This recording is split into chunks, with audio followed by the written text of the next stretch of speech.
On December 10, 2018, a jury at the Old Bailey in London returned a guilty verdict against Russell Bishop for the murders of Karen Hadaway and Nicola Fellows.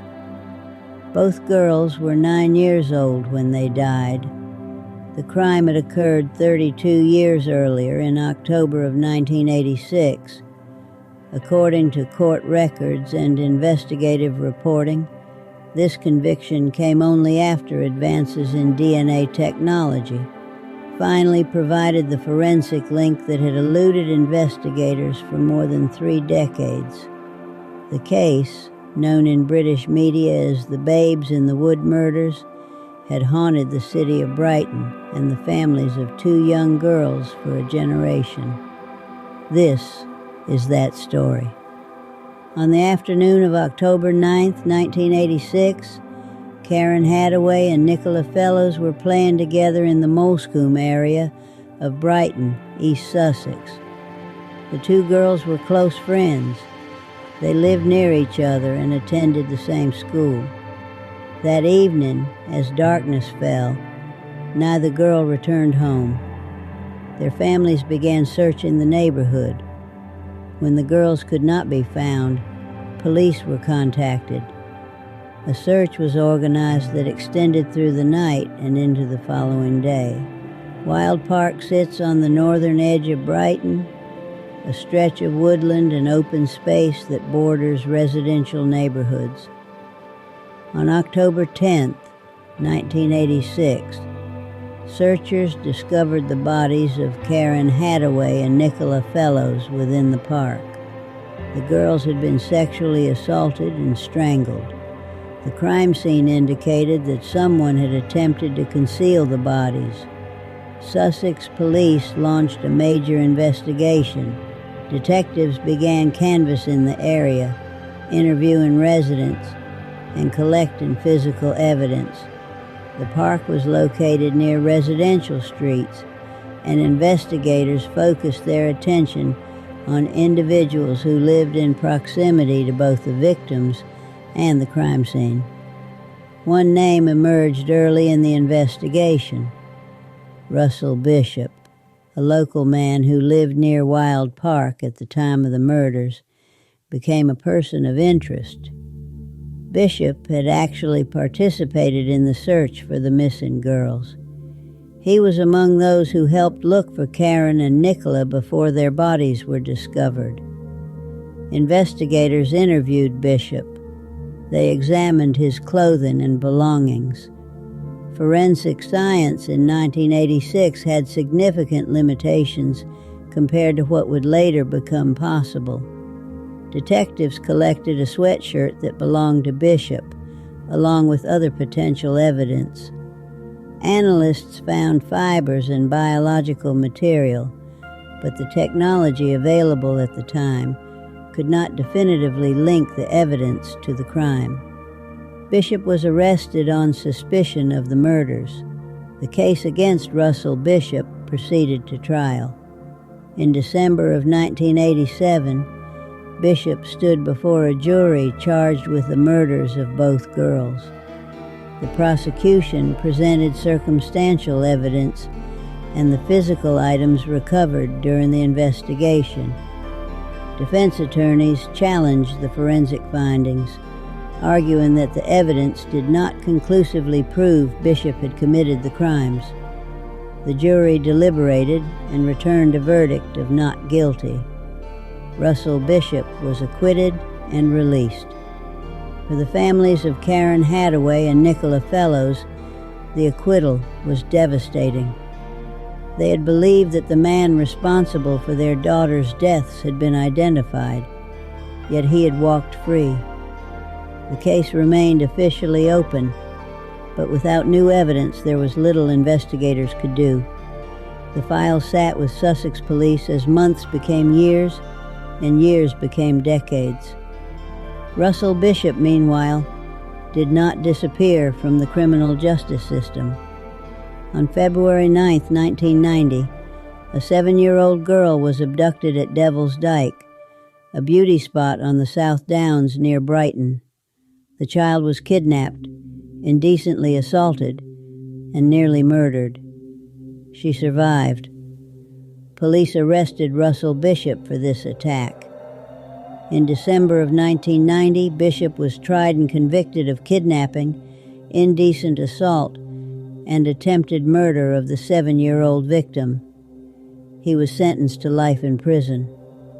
For investigators who had worked the Babes in the Wood case, the conviction confirmed what they had long suspected. The man they believed had killed Karen, and Nicola had attacked another child in a similar manner. But double jeopardy laws in England and Wales at that time prevented Bishop from being tried again for the same crime, even if new evidence emerged. The murders of Karen Hadaway and Nicola Fellows remained unsolved in the eyes of the law.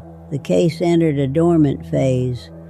The victims' families continued to push for justice, speaking to media and keeping public attention on the unsolved murders. Michelle Hadaway, Karen's mother, and Susan Fellows, Nicola's mother, became advocates for reforms in how cold cases were handled. They refused to let their daughters be forgotten. The legal landscape shifted in 2003 when the Criminal Justice Act amended double jeopardy rules in England and Wales. Under the new law, a person acquitted of murder could be retried if compelling new evidence emerged. This change meant that if forensic science advanced enough to provide definitive proof against Russell Bishop, prosecutors could bring new charges. Sussex police reopened the investigation. Detectives began reviewing the original evidence with modern forensic techniques in mind. The critical piece of evidence was biological material recovered from the crime scene in 1986, specifically material found on Nicola Fellows' clothing. For decades, this evidence had been preserved in storage. By 2016, advances in DNA analysis had reached a point where investigators believed a conclusive test might be possible. YSTR DNA profiling, a technique that examines genetic markers passed through the male line, had improved dramatically since the original investigation. Scientists analyzed the preserved evidence. The results provided what investigators had sought for 30 years. The DNA matched Russell Bishop. On December 3, 2018, Russell Bishop was arrested on suspicion of murdering Karen Hadaway and Nicola Fellows. He was already serving a life sentence for the 1990 attack on the 7-year-old girl at Devil's Dyke. The new charges were brought under the amended double jeopardy provisions. The trial began at the Old Bailey in London. Prosecutors presented the DNA evidence, along with testimony about the original investigation and Bishop's proximity to the victims and crime scene. The jury heard how Bishop had lived near Wild Park, how he had joined the search for the missing girls, and how the sweatshirt recovered from his possession in 1986 had finally been linked to the crime through genetic analysis. On December 10, 2018, the jury convicted Russell Bishop of both murders. The judge handed down a life sentence with a minimum term of 36 years. Given Bishop's age and existing sentence, this effectively meant he would die in prison. Bishop lodged an appeal against his conviction. However, he did not live to see it resolved. On April 20th, 2022, Russell Bishop died in prison from cancer. He was 55 years old. In 2025, renewed public attention focused on the case following reports about forensic methods used in the investigation. Genetic genealogy and advanced DNA analysis techniques have become increasingly central to resolving cold cases across the United Kingdom. The Babes in the Wood case stands as a landmark example of how preserved evidence and evolving science can ultimately deliver justice, even after more than 3 decades. For the families of Karen Hadaway and Nicola Fellows, the 2018 conviction brought a measure of closure that had seemed impossible for most of their lives. Michelle Hadaway and Susan Fellows had campaigned for over 30 years. They attended every court hearing, spoke to every journalist willing to listen, and never stopped demanding that their daughter's killer be held accountable. The verdict vindicated their persistence.